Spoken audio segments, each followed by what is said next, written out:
Diba? So anyway, yun nga, ang chika boom boom, kaya pala hindi pumirma si Kilay. Si Kilay, yung Senate President ninyo, na malandi pa yung Kilay sa akin. Yun na nga, na chika boom boom sa atin. Kaya pala hindi siya pumirma sa subpoena para dun sa mga tuta ni Bangag. Diba? Yung sila Torre, yung mga cabinet secretaries, nakasabwat. Yun na nga,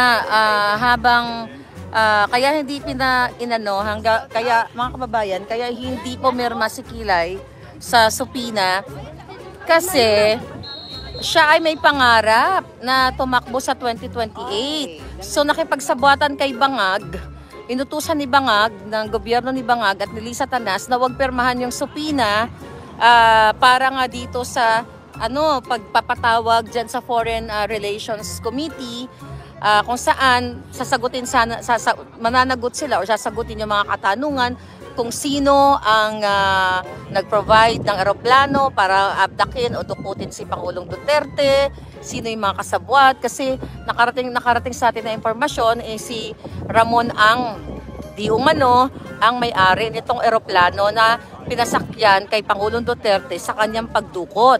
So alam nyo naman na sinuporta din ni Pangulong Duterte si Ramon S. Ang, di ba? So mga traidor, kung ito ay may katotohanan at madinig sana natin dyan sa Senate na siya nga ang may-ari at nakipag-connive siya, mga traidor talaga. Ulinigan ko, ayon sa ating puting ahas, ito pala si Kilay ay, alam naman natin nakikipagsabuatan talaga sa gobyerno ni Lisa Tanas. Ginawa nga siyang waiter, hello? Diba? Nagmumukha siyang tanga, ginawa siyang waiter ni Lisa Tanas, pero mukha pa rin siyang tuta. Kaya isa siya sa 5 tuta ni Bangag. Diba? Actually, hindi lang 5 tuta, maraming tuta.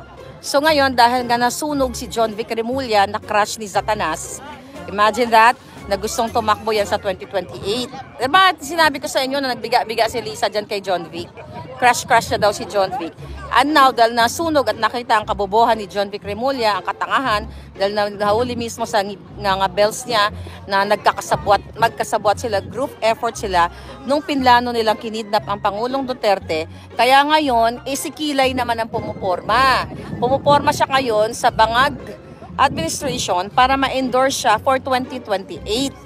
'Di ba? Kasi nga si Tambalos Ros at itong si Satanas hindi nagkakasundo dahil pareho silang greedy.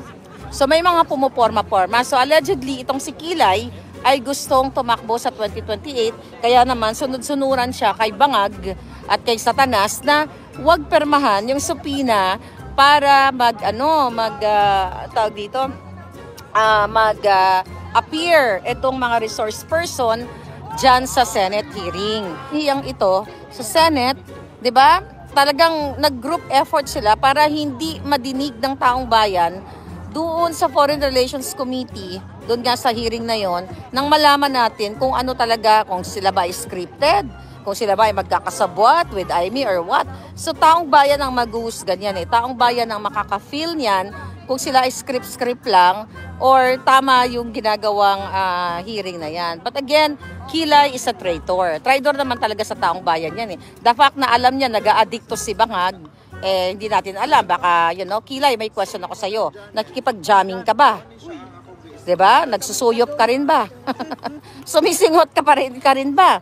Kasi, the fact na abogado ka na yung portrayal ay matinukang tao, walang matinong tao na nakikipagsabuatan sa mga addictus, 'di ba? Sa mga hayok sa ipinagbabawal na Pero ito breaking news. It's not really news actually. Allegedly, hindi pa to confirm, nililiwanag ko, sabihin naman nila fake news ito, hindi pa to confirm. So baka may gustong mag-confirm nito na balita na may na-receive kasi ako na 3 tao na nag-text, isa sa Malacanang, yung dating nandoon sa loob, then yung 2 na nagtrabaho din kay Bangag. Allegedly, si Bangag ay isinugod sa hospital. So gaano katotoo na Bangag dahil sa kidney problem mo ay sinugod ka sa ospital? Kasi the few days ago puffy yung mukha mo Parang hinahabol ka ng hininga, naghihingalo ka. Ang wish nga ng mga ibon dito sana ma-over-D ka daw. May mga ibon bumulong. O, di ba? Ang wish nila. So, yun nga mga kababayan, allegedly si Bangag ay isinugod na naman sa ospital. Eh, hindi naman imposible yan. Kasi nga, pag nag-a-addict ka, any moment, pwede kang ma-OVD.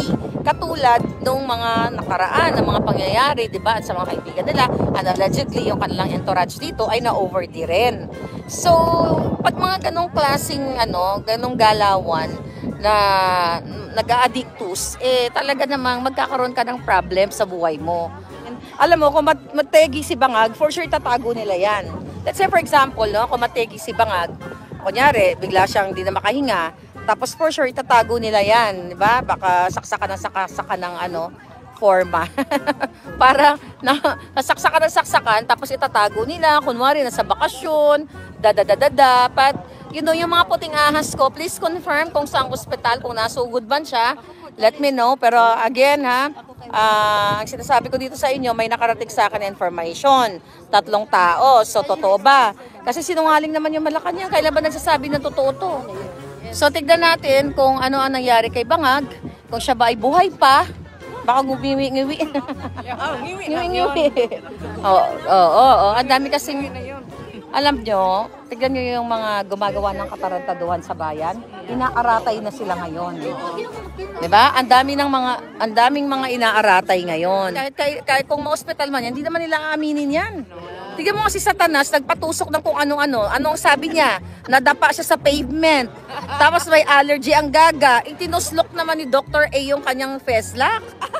Saan ka? Paano paniniwalaan yan, right? Paano mo pa paniniwalaan yan palangga? So, hindi sasabihin ng gobyerno ni Bangag kung na-hospital siya o hindi. Puro pagsisinungaling talaga lahat yan. Diba? Kaya ikaw, Kilay, huwag ka mag-ambisyon na manalo ka sa 2028. Diba? Unless na lang kung dagdagan mo pa yung kilay mo sa taas. Diba? O maglakad ka rin sa bato-bato.